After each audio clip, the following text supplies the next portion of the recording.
Kaya alam ko sa grupo nila ang pinakamatalino, si Lito Lapid. I've been a counselor since I was 21 years old. I've been in government. So what's my point?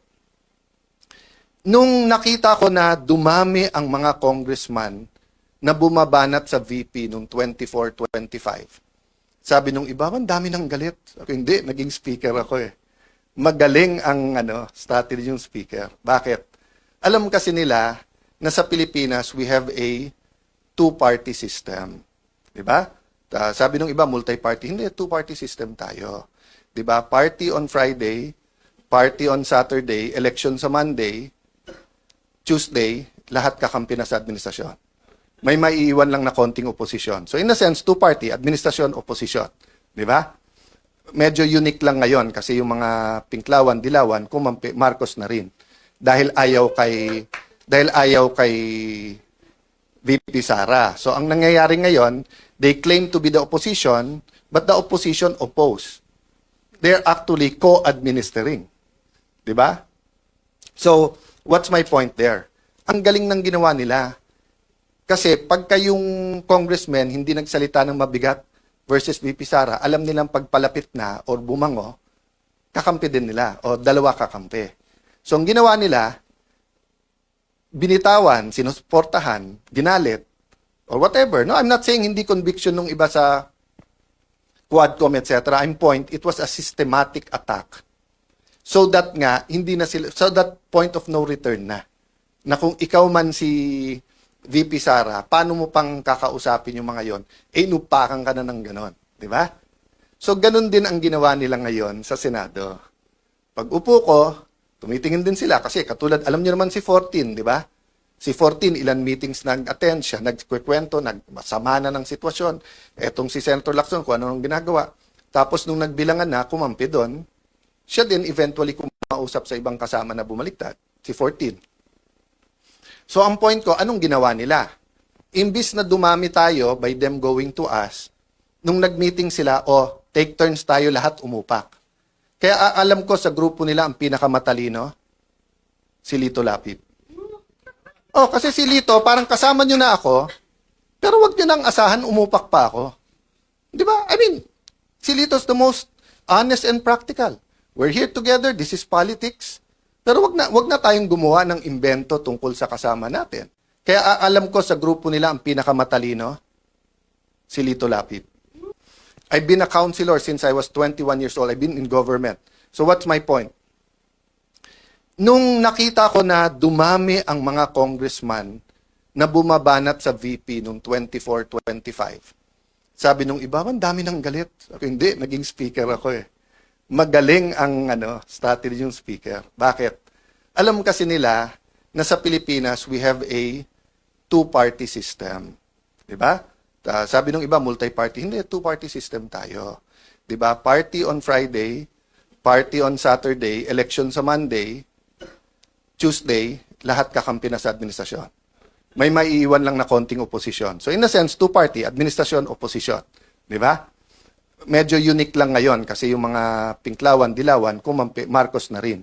Dahil ayaw kay VP Sara. So ang nangyayari ngayon, they claim to be the opposition, but the opposition oppose. They're actually co-administering. Di ba? So, what's my point there? Ang galing ng ginawa nila. Kasi pagka yung congressman hindi nagsalita ng mabigat versus VP Sara, alam nilang pagpalapit na or bumango, kakampi din nila o dalawa kakampi.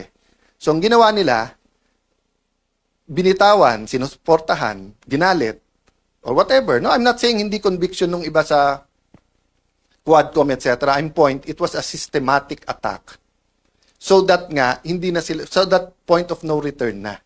Na kung ikaw man si VP Sara, paano mo pang kakausapin yung mga yon? Inupakan ka na ng ganon. Di ba? So, ganon din ang ginawa nila ngayon sa Senado. Pag upo ko, tumitingin din sila kasi katulad, alam niyo naman si 14, di ba? Si 14, ilan meetings nag-attend siya, nagkikwento, nagmasama na ng sitwasyon. Etong si Senator Lacson, kung ano nang ginagawa.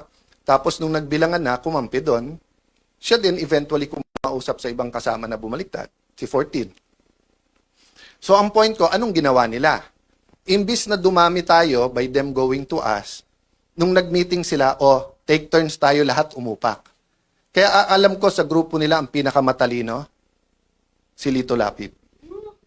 Kasi si Lito, parang kasama nyo na ako, pero wag nyo nang asahan, umupak pa ako. Di ba? I mean, si Lito's the most honest and practical. We're here together, this is politics. Pero wag na tayong gumawa ng imbento tungkol sa kasama natin. Kaya alam ko sa grupo nila ang pinakamatalino, si Lito Lapid. I've been a counselor since I was 21 years old. I've been in government. So what's my point? Nung nakita ko na dumami ang mga congressman na bumabanat sa VP noong 24-25, sabi nung iba, ang dami ng galit. Sabi, hindi, naging speaker ako eh. Magaling ang strategy yung speaker. Bakit? Alam kasi nila na sa Pilipinas, we have a two-party system. Diba? Sabi nung iba, multi-party. Hindi, two-party system tayo. Diba? Party on Friday, party on Saturday, election sa Monday, Tuesday, lahat kakampi na sa administrasyon. May maiiwan lang na konting oposisyon. So in a sense, two-party, administrasyon, oposisyon. Diba? Medyo unique lang ngayon kasi yung mga Pinklawan, Dilawan, kumampi, Marcos na rin. Dahil ayaw kay VP Sara. So ang nangyayari ngayon, they claim to be the opposition, but the opposition oppose. They're actually co-administering. Diba? So, what's my point there? Ang galing ng ginawa nila. Kasi pagka yung congressman hindi nagsalita ng mabigat versus VP Sara, alam nilang pagpalapit na or bumango, kakampi din nila o dalawa kakampi. So ang ginawa nila, binitawan, sinusuportahan, ginalit, or whatever. No, I'm not saying hindi conviction nung iba sa Quadcom, etc. I'm point, it was a systematic attack. So that nga, hindi na sila, so that point of no return na. Na kung ikaw man si VP Sara, paano mo pang kakausapin yung mga yon? Inupakan ka na ng ganon. Di ba? So, ganon din ang ginawa nila ngayon sa Senado. Pag upo ko, tumitingin din sila kasi katulad, alam niyo naman si 14, di ba? Si 14, ilan meetings nag-attend siya, nagkikwento, nagmasama na ng sitwasyon. Etong si Senator Lacson, kung ano nang ginagawa. Tapos nung nagbilangan na, kumampi doon, siya din eventually kumausap sa ibang kasama na bumaliktad, si 14.